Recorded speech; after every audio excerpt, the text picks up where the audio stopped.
Hello friends, this is Varsha. Welcome back to Varsha's academy. CTET SST NCERT की series में class 6 की जो आपको सामाजिक विज्ञान के चैप्टर्स कराए जा रहे हैं, आज उसका चैप्टर 4 है। क्या बताती है हमें किताबें और कब्रें। क्योंकि हम इतिहास के बारे में यहाँ पर पढ़ रहे हैं, ऐतिहासिक चीज़ों के बारे में पढ़ रहे हैं। जैसे कल आपने हड़प्पा के बारे में पढ़ा था, पुरातात्विक होते हैं वो कौन होते हैं, क्या करते हैं, ये सारी चीज़ें आपने पढ़ी थी। तो अब जो किताबें और कब्रें हमें मिलती हैं पुरानी ज़माने के, वो क्या कहते हैं, क्या बताते हैं, उनके बारे में यहाँ पर बात करेंगे। ठीक है, पहला देखिए, दुनिया में प्राचीनतम साहित्य स्रोतों में एक है। आपने देखा है ना, ऋग्वेद, सामवेद, यजुर्वेद, अथर्ववेद। वेदों के बारे में आपने सुना होगा। कितने होते हैं वेद? 4 होते हैं, ऋग्वेद, सामवेद, यजुर्वेद और अथर्ववेद। अगर सबसे पुराने वेद के बारे में बात की जाए तो सबसे पुराना वेद होता है ऋग्वेद। ठीक है, इसकी रचना लगभग 3500 साल पहले हुई थी। तो इसमें साल नहीं आता है, ये पूछा जाता है कि आपका जो पुराना वेद है वो कौन सा है, तो आपको पता होना चाहिए ऋग्वेद है। ओके, ऋग्वेद में 1000 से ज़्यादा प्रार्थनाएं हैं जिन्हें सूक्त कहा गया है। तो ये वाली संख्या याद रखिएगा, ऋग्वेद में कितनी प्रार्थनाएं हैं? 1000 से ज़्यादा हैं, जिनको क्या कहा गया? सूक्त। सूक्त का मतलब क्या होता है? अच्छी तरह से बोला गया। ओके, क्या है? अच्छी तरह से बोला गया। ये विभिन्न देवी देवताओं की स्तुति में रचे गए हैं। इनमें से 3 देवता बहुत महत्वपूर्ण हैं। कौन कौन से? अग्नि, इंद्र और सोम। ये इंपॉर्टेंट है, याद रखिएगा। जहाँ पर सर्कल बना रहे हैं वो थोड़ा सा अच्छे से देख लीजिएगा। अग्नि, इंद्र और सोम, इन तीनों देवताओं के बारे में ऋग्वेद में बहुत ज़्यादा बात की गई है। अग्नि किसके देवता हैं? आग के। इंद्र युद्ध के देवता हैं और सोम एक पौधा है जिसमें एक खास पेय बनाया जाता था। ठीक है, सोम क्या है? एक पौधा है जिसे एक खास पेय बनाया जाता था। वैदिक प्रार्थनाओं की रचना ऋषियों ने की थी। आचार्य विद्यार्थियों को इन्हें अक्षरों, शब्दों और वाक्यों में बांटकर सस्वर पाठ द्वारा कंठस्थ करवाते थे।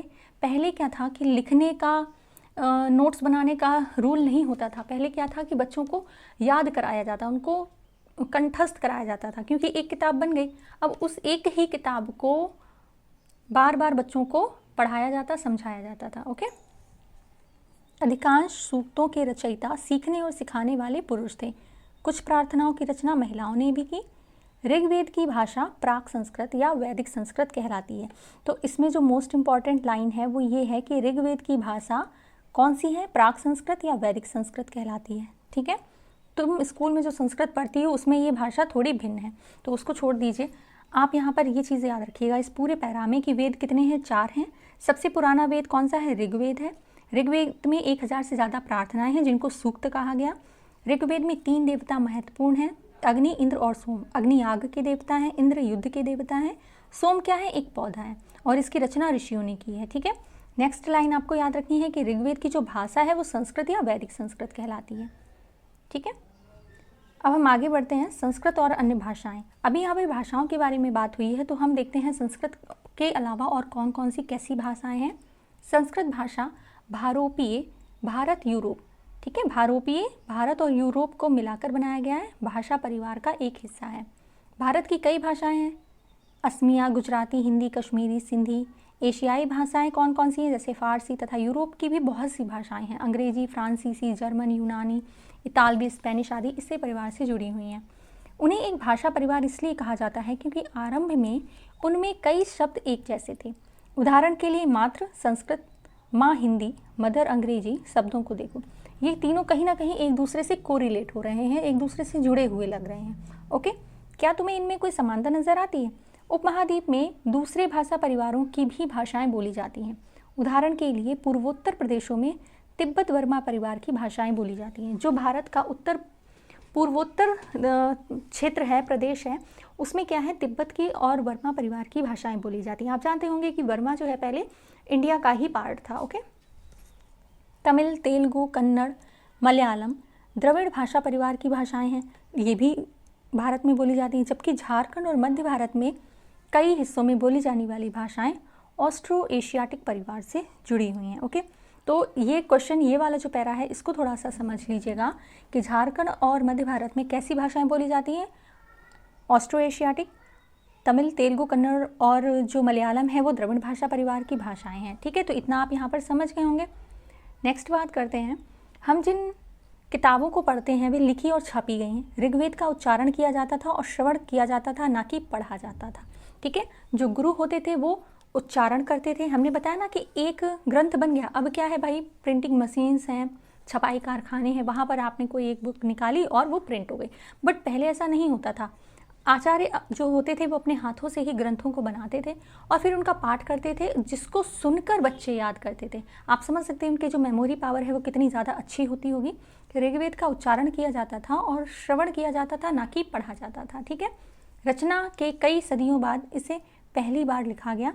इसे छापने का काम तो मुश्किल से 200 साल पहले हुआ। अब आप समझ सकते हैं कि ऋग्वेद को लिखा आचार्य ने है, बट उसको छापा कब गया है, 200 साल पहले।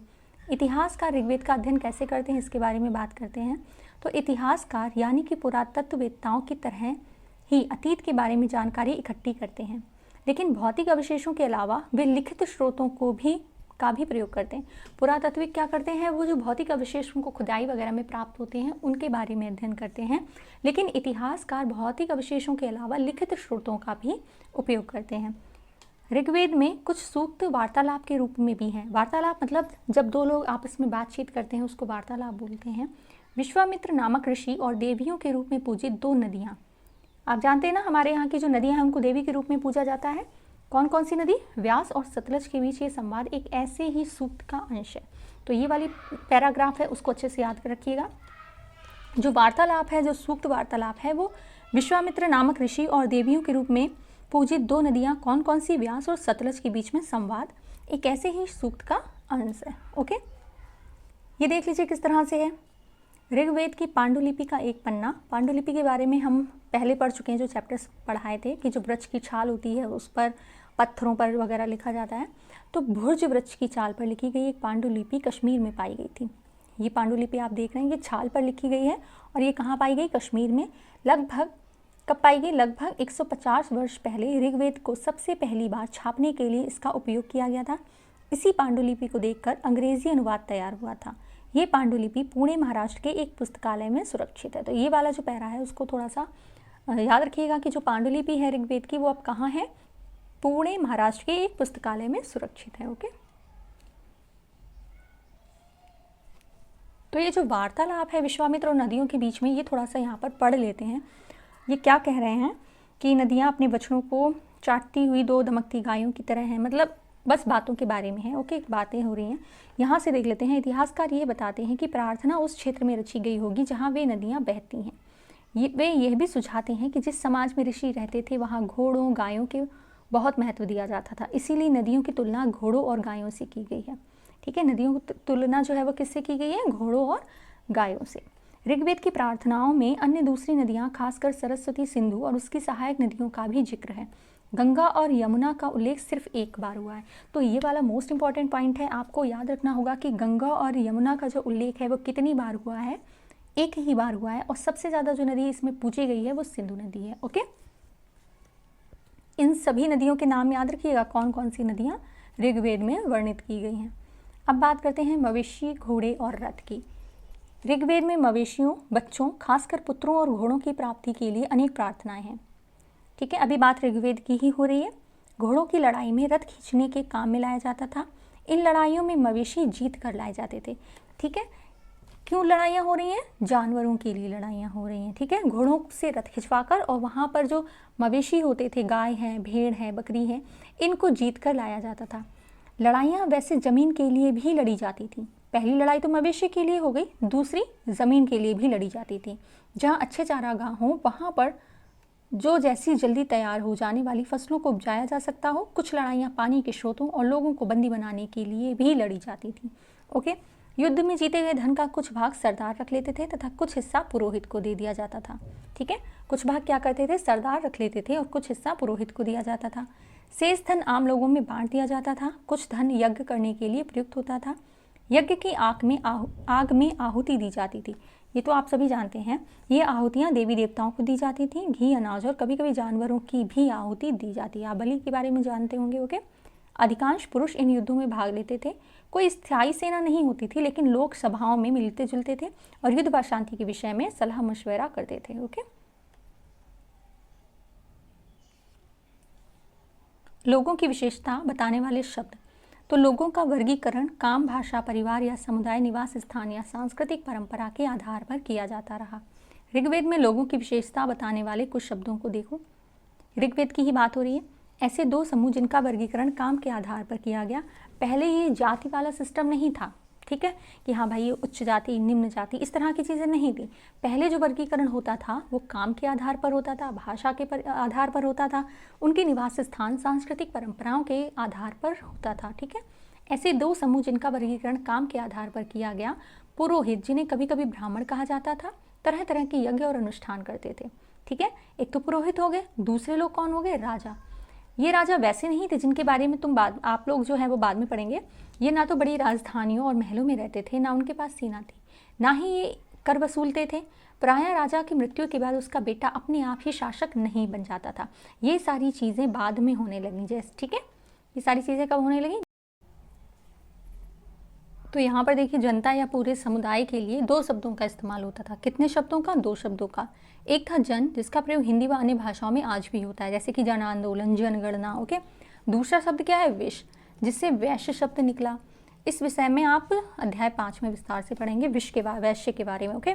ऋग्वेद में विश और जनों के नाम मिलते हैं, इसीलिए हमें पुरुजन या विश, भरतजन या विश, यदुजन या विश जैसे कई उल्लेख मिलते हैं, ओके।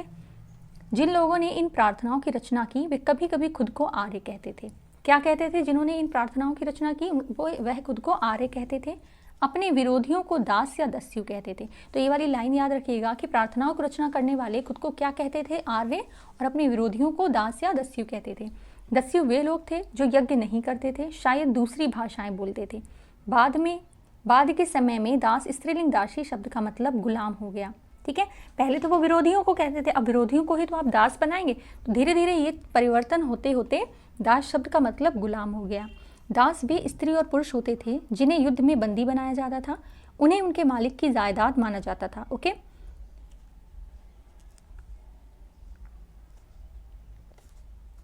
जो भी काम मालिक चाहते थे उन्हें सब करना पड़ता था।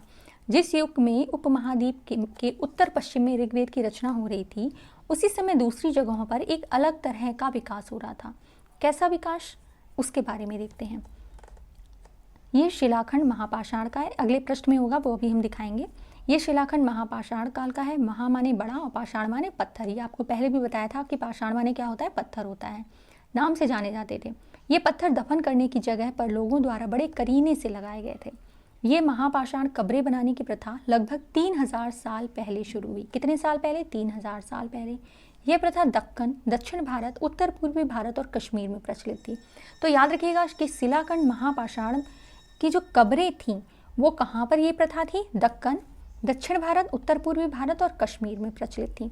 कुछ महत्वपूर्ण महापाषाण पुरास्थल मानचित्र 2 में दिखाए गए हैं। कुछ महापाषाण जमीन के ऊपर ही दिख जाते थे तथा कुछ जमीन के भीतर भी होते थे।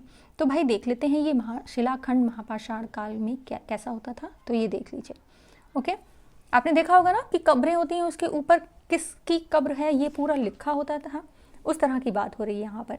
कई बार पुरातत्वविदों को गोलाकार सजाए हुए पत्थर मिलते हैं, कई बार अकेला खड़ा हुआ पत्थर मिलता है।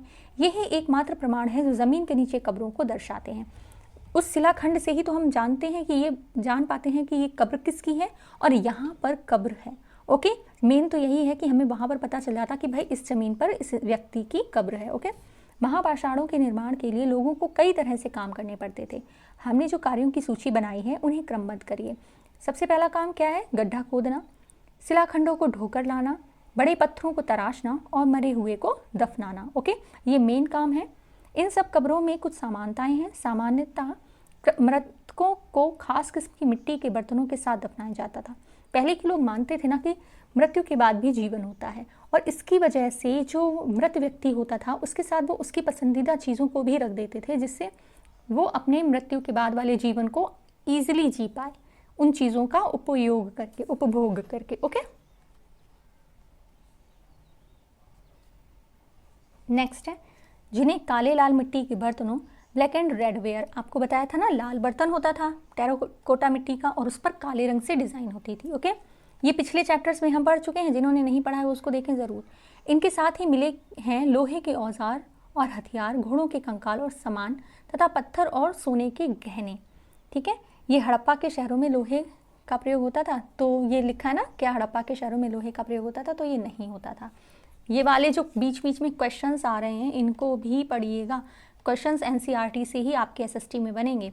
एक एक लाइन इसकी बहुत इंपॉर्टेंट है। ओके, महापाषाण कब्रों में मिले लोहे के सामान, बाईं ओर देखिए घोड़े के सामान, नीचे बाईं ओर कुल्हाड़ियाँ, नीचे एक कटार।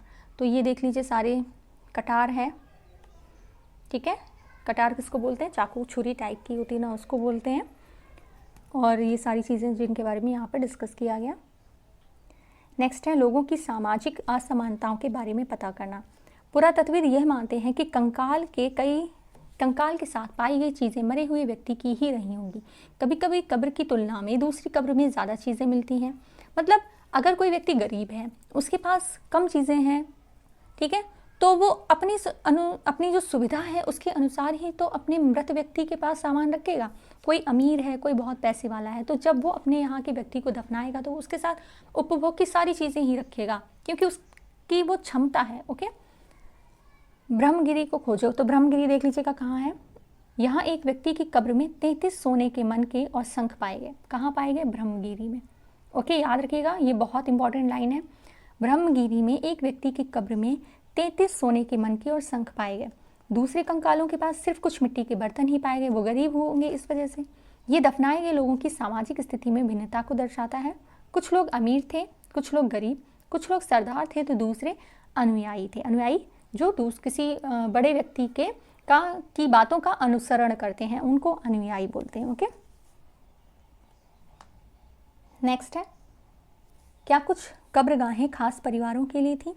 कभी कभी महापाषाणों में से एक से अधिक कंकाल मिले हैं। वे ये दर्शाते हैं कि शायद एक ही परिवार के लोगों को एक ही स्थान पर अलग अलग समय पर दफनाया गया था।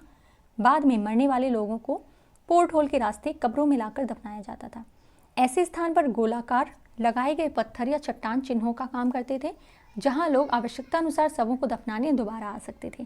ठीक है, उन्होंने एक बड़ा सा गोलाकार बना दिया कि यहाँ पर हमारे ही परिवार की जो मृत व्यक्ति की जो बॉडी है, ठीक है, उनको ही दफनाया जाएगा। इनाम गांव के एक विशिष्ट व्यक्ति की कब्र, इसकी भी बात कर लेते हैं। ब्रह्मगिरी का याद रखिएगा, उसमें क्या पाया गया था। ठीक है, इमाम गांव ये भीमा की सहायक नदी घोड़े के किनारे एक जगह है। भीमा नदी है, उसकी सहायक नदी सहायक नदी घोड़ के किनारे एक जगह है। इस पर 3600 से 2700 साल पहले लोग रहते थे। यहाँ वयस्क लोगों को प्रायः गड्ढे में सीधा लेटा कर दफनाया जाता था। उनके सिर उत्तर की ओर होते थे। कई बार उन्हें घर के अंदर ही दफनाया जाता था। ऐसे बर्तन जिनमें शायद खाना और पानी हो दफनाए गए शव के पास रख दिए जाते थे। तो उनका सिर किस दिशा में होता था? उत्तर की दिशा में होता था। घर में भी दफनाए जाते थे और गड्ढे में सीधा लिटाकर दफनाया जाता था। ओके, एक आदमी को 5 कमरों वाले मकान के आंगन में 4 पैरों वाले मिट्टी के एक बड़े संदूक में दफनाया गया था। ठीक है, एक आदमी को 5 कमरों वाले मकान के आंगन में 4 पैरों वाले मिट्टी के एक बड़े संदूक में दफनाया गया था। बस्ती के बीच में बसा यह गांव, ये घर गांव के सबसे बड़े घरों में से एक था। इस घर में एक अनाज का गोदाम भी था। शव के पैर मुड़े हुए थे। ठीक है, पूरा आप समझ गए होंगे। नेक्स्ट बात करते हैं, क्या बताते हैं हमें कंकाल का अध्ययन। छोटे आकार के आधार पर एक बच्चे के कंकाल को आसानी से पहचाना जा सकता है, लेकिन एक बच्चे और बच्ची के कंकाल के बीच कोई बड़ा फर्क नहीं होता। क्या हम ये पता लगा सकते हैं कि कंकाल किसी पुरुष का था या स्त्री का? कभी कभी लोग कंकाल के साथ मिले सामानों के आधार पर इनका अंदाज़ा लगाते थे कि अगर भाई गहने मिल गए, चूड़ियाँ, हार वगैरह मिल गया, तो पता चल जाता था कि ये जो कंकाल है ये किसी स्त्री का होगा। उदाहरण के लिए जैसे अभी हमने बताया वही, लेकिन ऐसी समझ के साथ समस्याएं हैं। अक्सर पुरुष भी उस समय वही आभूषण पहनते थे। ठीक है, आपने देखा होगा राजा महाराजाओं को कि वो भी हार वगैरह पहनते थे। ठीक है, कंकाल का लिंग पहचानने का बेहतर तरीका उसकी हड्डियों की जांच है। चूँकि महिलाएं बच्चों को जन्म देती हैं, इसीलिए उनका कटी प्रदेश या कूल्हा पुरुषों से ज़्यादा बड़ा होता है। ओके, ये वाली लाइन याद रखिएगा। ये समझ कंकालों के आधुनिक अध्ययन पर आधारित है। आज से लगभग 2000 साल पहले चरक नाम के प्रसिद्ध वैद्य हुए। ये बहुत इंपॉर्टेंट है, याद रखिए। कब हुए हैं? 2000 साल पहले चरक नाम के प्रसिद्ध वैद्य हुए थे। उन्होंने चिकित्सा शास्त्र पर चरक संहिता नाम की किताब लिखी। तो चरक संहिता किसके द्वारा लिखित है? एक वैद्य रहे हैं बहुत प्रसिद्ध, जिनका नाम था चरक, उन्होंने ही लिखी है। क्या है चरक संहिता? चिकित्सा शास्त्र पर पुस्तक है। ओके, वे कहते हैं कि मनुष्य के शरीर में 360 हड्डियाँ होती हैं। ये आधुनिक शरीर रचना विज्ञान की 206 हड्डियों से काफ़ी ज़्यादा हैं, 360, लेकिन हम कितनी पढ़ते हैं? 206। ओके। संभवतः चरक ने अपनी गिनती में दांत, हड्डियों के जोड़ और कार्टिलेज को भी जोड़कर ये संख्या बताई थी। अब आपको पता होना चाहिए कि आपकी बॉडी में कितनी हड्डियां हैं। अभी इनाम गांव की बात हुई थी, वहाँ की कब्र के बारे में बात हुई थी कि 5 कमरों वाला घर था, उसमें एक कमरे में व्यक्ति को दफनाया गया था। अब वहाँ के काम धंधे के बारे में देख लेते हैं। इमाम गांव में पुरातत्वविदों को गेहूं, जौ, चावल, दाल, बाजरा, मटर, तिल के बीज मिले हैं। कई जानवरों की हड्डियां भी मिली हैं। कई हड्डियों पर काटने के निशान से यह अंदाजा होता था कि लोग इन्हें खाते होंगे। ठीक है, जानवरों को खाते होंगे। गाय, बैल, भैंस, बकरी, भेड़, कुत्ता, घोड़ा, गधा, सुअर, सांभर, चितकबरा, हिरण, कृष्णमृग, खरहा, नेवला, चिड़ियाँ, घड़ियाल, कछुआ, केकड़ा और मछली की हड्डियाँ भी पाई गई हैं। ऐसे साक्ष्य मिले हैं कि बेर, आंवला, जामुन, खजूर और कई तरह की रसभरियाँ एकत्र की जाती थी। ठीक है, जहाँ पर भी वो मिली होंगी, उनके बीज मिले होंगे, तब पता चला कि भाई ये किसका बीज है, ये किसका बीज है, ऐसे करके जानकारी प्राप्त की गई। ओके, तो यहाँ पर आपका ये जो चैप्टर 4 है ये कंप्लीट होता है। अब देखिए ये मैचिंग, हमने बोला ना कि इसकी एक्सरसाइजेज मोस्ट इम्पॉर्टेंट है, पूरी मैचिंग करिएगा आप अच्छे से, और ना समझ में आए तो फिर बताइएगा, हम कराएंगे। ये जो फिलअप हैं इनको भी अच्छे से देख लीजिएगा। एक्सरसाइजेज बहुत इंपॉर्टेंट है, और जो क्वेश्चंस इसमें से बन रहे हैं वो भी बहुत इंपॉर्टेंट है, जो बीच बीच में इस तरह के क्वेश्चंस दिए जाते हैं। ठीक है, ये भी आप लोग अच्छे से कर लीजिएगा, क्योंकि एनसीईआरटी से ही आपका एसएसटी के 60 नंबर कवर होंगे। ठीक है, आज आपके 2 वीडियो आएंगे, एक तो ये मॉर्निंग में और फिर एक इवनिंग में भी। चैनल को शेयर ज़रूर करिए, जिससे जो स्टूडेंट सीटेट की एसएसटी के लिए, एनसीईआरटी एसएसटी के लिए बहुत ज़्यादा परेशान है, क्लासेस नहीं मिल रही हैं, तो वो आपको यहाँ पर अच्छे से, वो भी यहाँ पर अच्छे से पढ़ पाएँ। ओके, और कोई भी डाउट या सजेशन हो उसको कमेंट बॉक्स में ज़रूर लिखिएगा। Thank you so much for watching.